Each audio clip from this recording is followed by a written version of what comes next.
Oh, is it a quiz? No. I'm going to fail. Yeah, I mean, he's not a classical villain.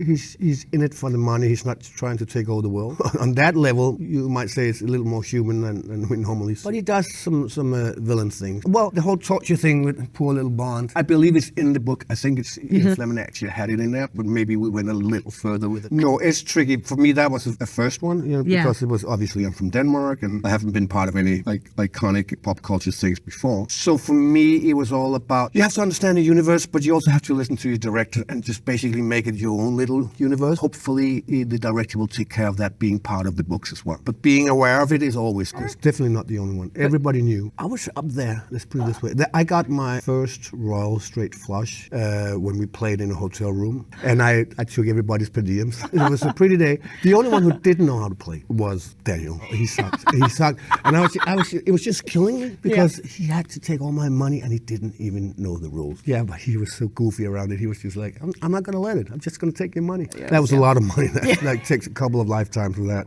I love playing poker, but there has to be a limit. You have to be, it's a little like if you go to a Tivoli, this is the money I'm going to spend. I have to stick with it, right? Gentleman villain when I am on screen, yes. I would love it. I would love it so much. Obviously, we have to fight about who's the good guy and who's the villain. In real life, I think we're both really nice people. So that's the acting part, the other villain thing. Yeah. But I would love to do something with him in America. That would be fantastic. Yeah. I mean, I'm an actor in the film, and he was on his way for many years. He worked on that story. He had contacts to the resistance that was left in Denmark. So he'd been working for many years on that. No, it was a beautiful film to be part of. Yeah. Well, I did a couple of years ago. We did a film that is called, I believe it's called in English, The Promised Land, and which is based on a true story. Yeah, if there's something that is interesting and they can figure out how to get it on paper, I'm definitely game for it. But I mean, genres don't interest me that much. The stories do, and if they happen to be in a genre, it's fine with me. Both. I think that my privilege and my luck has been that I was offered both in my career. If I kept doing like super realistic, almost documentary style things, if I kept doing that, I would miss doing something else. But it so happens that I can go and do like, as you said, Doctor Strange, like larger than life stuff, and go back to the other thing, and then I don't miss anything. I'm just happy. Yeah, Hannibal is his own animal.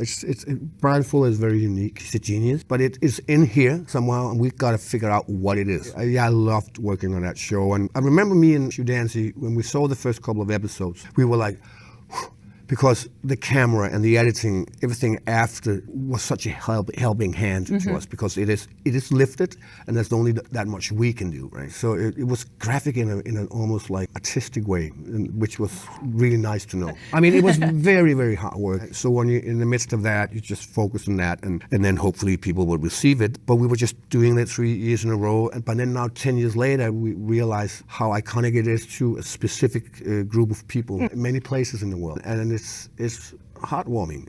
You can't anticipate those things. It's fantastic to see people here with the little flower crowns on, and they're part of a group that calls themselves Fannibals. A few in the beginning, and I think I somehow indicated that I have enough. I kept them all. Jeg elsker Emerald City. Emerald City Comic Con! Easy peasy. Jeg elsker Emerald City Comic Con. We don't see our language as beautiful, but when other people say it is, we take it.